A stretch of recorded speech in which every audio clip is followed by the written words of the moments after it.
WNBA playoffs TV ratings holding steady even without Caitlin Clark, fever. One of the big questions facing the WNBA once Caitlin Clark and the Indiana Fever were eliminated from the playoffs was how much TV viewership might sink. However, the league has to be happy with what it has seen so far in the semifinals.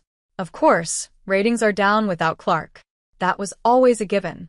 But they're up big over last season. Much of that can be attributed to how many new fans Clark attracted to the WNBA in the first place.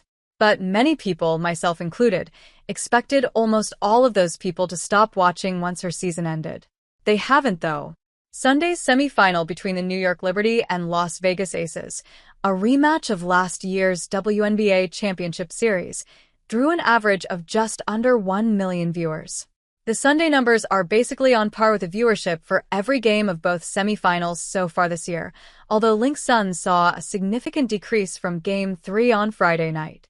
While Clark and the Fever drew nearly double the audience when they played in the first round on a Sunday afternoon at 3 p.m., these are still very good numbers for the league.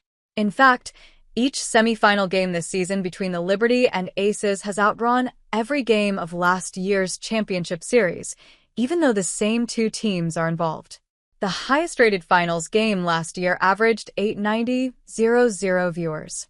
These are also the most viewed WNBA semifinal games in over 20 years, with each game topping the 900K mark.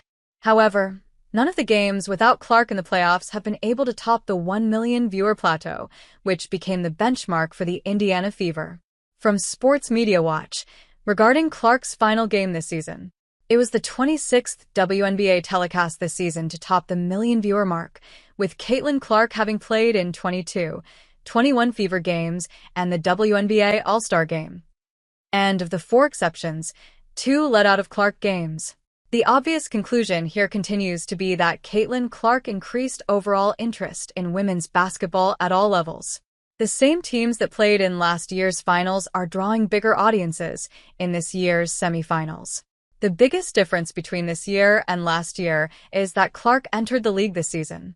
Getting Caitlin Clark in the WNBA was a huge win for the league, and she continues to provide value, even after her historic rookie season came to an end.